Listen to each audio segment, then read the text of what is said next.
absolutely brilliant scholars in their field and bring impeccable scholarship to what they're saying. And so it was refreshing to see these two brilliant scholars go head to head. I think N.T. Wright's thesis in the debate was that as we look at Judaism in the first century, that there was a shift in the trajectory of Judaism, that Christianity seemed to present a number of new features that Judaism didn't have, and those features needed to be accounted for. And so one of the main keys of N.T. Wright's expose or defense of the resurrection is that there was a two-key split in the doctrine of the resurrection, which was definitely a massive change in Judaism, because Judaism expected a resurrection, but it was the end of time.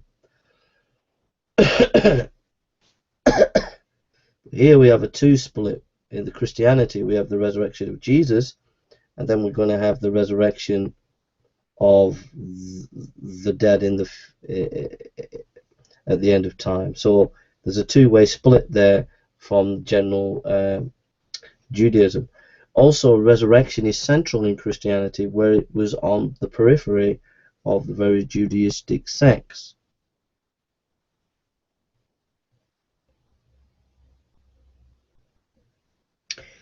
And the other mutation was that nobody expected the Messiah to die and rise, as the case in Christianity. There were a couple of other issues that N.T. Wright brought up, but I think the key was the issue about the two-way split in the idea of what the resurrection was about. Whereas Judaism, it didn't center on the resurrection as much as Christianity, and it didn't have this two-way split. And so Dominic Crossan acknowledges that this is a very significant and very important point that N.T. Wright, he believes, has proved his case, and that this needs to be accounted for.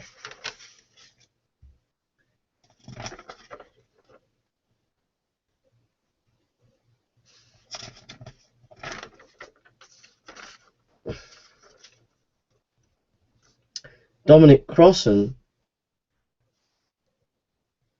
counteracts this issue, that what N.T. Wright is saying, and brings the debate about interpretation of the resurrection, whether it is literal or symbolic. And time again, Dominic Crossan brings the point and says, well, it doesn't matter whether the resurrection is literal or whether it is symbolic. For Dominic Crossan, what matters is, what do we do with it? What do we do with the resurrection? Whatever your position is, what do you do with it? How does it work out in practice?